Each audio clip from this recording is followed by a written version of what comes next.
Pemirsa, selanjutnya saat ini BNPB menggelar konferensi pers terkait update Pondok Pesantren Al-Qazini di Sidoarjo yang roboh. Usaha semaksimal mungkin agar kejadian bencana atau kecelakaan ini bisa segera berlalu dan dampaknya bagi masyarakat yang terdampak secara langsung ini bisa kita bantu secara maksimal, ya. Tentu saja dalam kesempatan ini juga saya menyampaikan ungkapan bela sungkawa yang mendalam dari Bapak Presiden Prabowo Subianto saat kami tadi mau berangkat. Beliau merasa prihatin, ya, terkait kejadian ini. Beliau menitipkan doa kepada keluarga yang keluarganya menjadi korban agar tabah, agar sabar, dan mudah-mudahan masalah ini, bencana ini cepat berlalu. Mungkin itu membuka dari saya. Setelah ini Pak Kabasarnas juga akan menyampaikan. Silahkan, waktu dan tempat dipersilahkan. Bismillahirrahmanirrahim. Assalamualaikum warahmatullahi wabarakatuh. Selamat siang. Terima kasih Kepala BNPB, teman-teman media, bapak-bapak, ibu-ibu yang juga menjadi bagian dari kesedihan kita. Saya ingin menambahkan apa yang disampaikan oleh Kepala BNPB tadi. Yang pertama, kita semuanya menyampaikan rasa duka yang sangat mendalam atas musibah yang terjadi di Pondok Pesantren Al-Qazini ini, khususnya kepada keluarga-keluarga yang saat ini anak-anak kita yang masih dinyatakan belum ditemukan. Saya ingin sampaikan yang pertama bahwa kehadiran Badan SAR Nasional, dan kebetulan pagi ini Bapak Kepala BNPB sendiri hadir di sini, ini merupakan adalah wujud perhatian langsung oleh pemerintah pusat untuk hadir di tempat kejadian pada saat kejadian yang terjadi ini menjadi sesuatu yang khusus. Bahkan tadi sudah dideklar oleh pemerintah bahwa ini sudah masuk di kategori bencana. Apa yang dilakukan Badan SAR Nasional pada saat kejadian terjadi, 38 menit informasi itu sampai di kantor SAR Surabaya. Dan saat itu langsung tim pertama diberangkatkan, tim kedua diberangkatkan, dan langsung dilaksanakan operasi. Tentunya operasi yang kita laksanakan sesuai dengan amanah undang-undang. Kita akan melaksanakan operasi sesuai dengan ketentuan-ketentuan yang harus dilaksanakan. Dan saya sampaikan kepada teman-teman media, kita cukup berterima kasih pada saat kejadian yang menyentuh kemanusiaan ini terjadi. Ada 65 instansi yang tergabung dengan jumlah personil 300, pagi ini total 379 personil yang tergabung dalam operasi gabungan ini. Kemudian pada saat kita sama-sama mengetahui bahwa kondisi kejadian merupakan reruntuhan dari 3 lantai dan ada bangunan lantai keempat yang sedang dibangun. Terjadi di sini sebenarnya merupakan material-material beton yang bertumpuk-tumpuk. Sehingga dari kondisi ini, kalau dalam istilah SAR, tipe reruntuhannya sebenarnya tipe pancake. Harus dilaksanakan penanganan khusus. Pada saat begitu tim SAR hadir melaksanakan asesmen dengan fasilitas yang dimiliki, kita mendetek masih ada beberapa korban yang memungkinkan masih bisa kita selamatkan. Sehingga pada saat itu Badan SAR Nasional langsung mengirim Badan SAR Special Group yang dari kantor pusat. Kemudian kita mengerahkan kantor SAR yang ada di Jogja dan juga kantor SAR yang ada di Semarang dengan peralatan khusus untuk melaksanakan tindakan rescue yang dilaksanakan di sini. Jadi saya sampaikan bahwa pada saat ada korban yang memungkinkan masih bisa kita selamatkan, prinsip Basarnas atau visi dari Search and Rescue Internasional bahwa satu nyawa itu menjadi aset negara yang tidak bisa dihitung nilainya.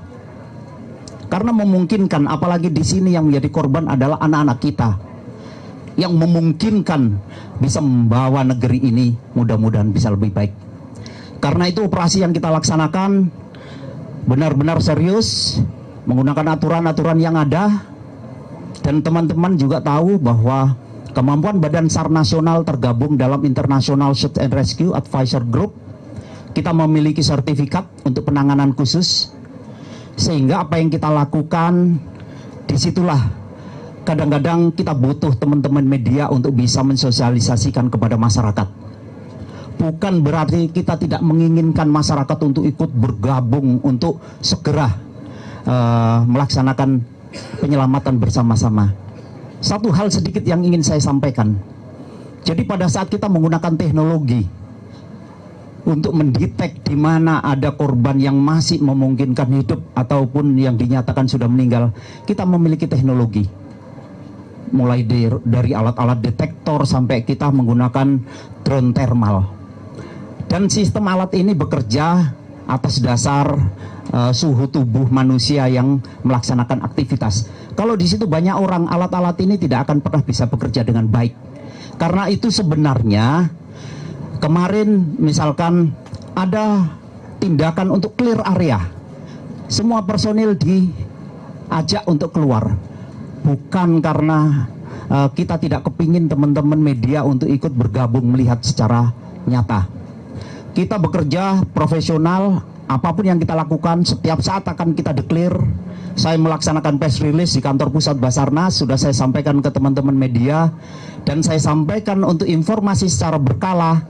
SMC yang ada di sini paling tidak 2 hari akan bisa berinteraksi kepada teman-teman dan juga masyarakat untuk menyampaikan informasi perkembangan operasi yang dilaksanakan.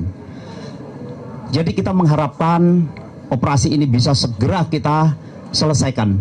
Saat ini kita mengejar golden time, karena dimungkinkan dari golden time inilah yang kita detek masih ada kehidupan ini, masih memungkinkan untuk bisa kita selamatkan dalam kondisi hidup.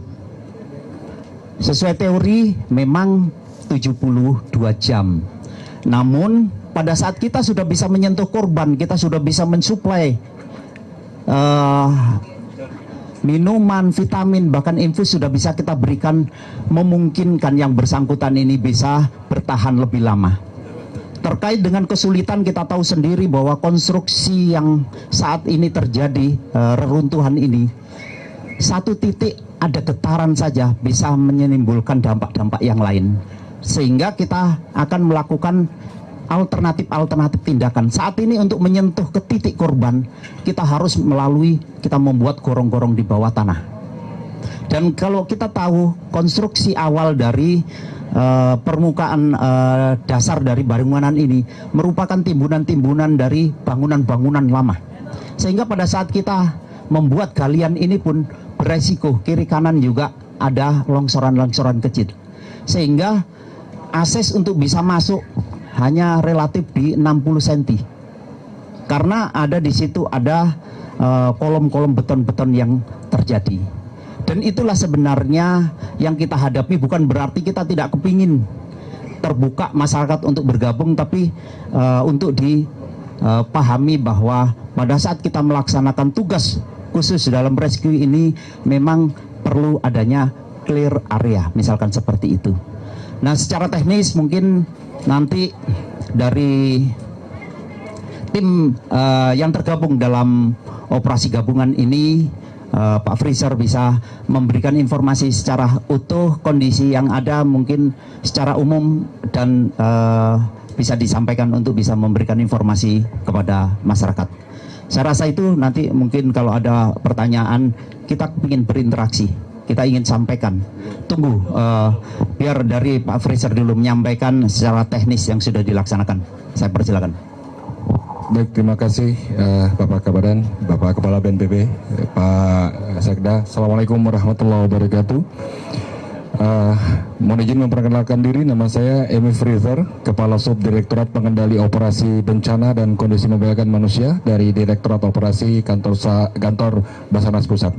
Mohon izin menyampaikan informasi menindaklanjuti apa yang disampaikan oleh Bapak Kepala BNPB dan Kepala Basarnas.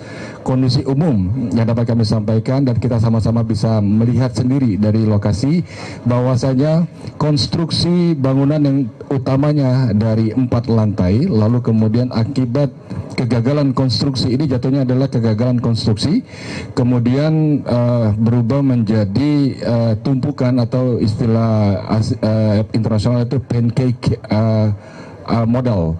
Nah, dari pancake model ini kalau kita lihat gravity of center-nya itu ada di posisi sepertiga posisi ke arah kiri. Kalau kita lihat dari sisi sebelah kanan, Pak ya.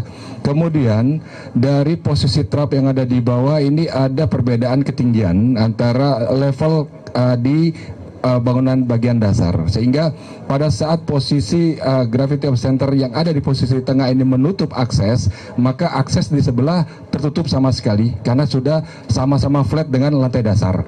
Nah, sehingga untuk bisa mengakses ke ruangan sebelah, kita hanya bisa menggunakan dengan interaksi suara atau verbal dengan voice, panggilan, lalu juga kemudian dengan menggunakan flexible search cam yang kami bisa masukkan ke celah terkecil yang ada di himpitan main column atau kolom tiang utama yang ada di main of centernya.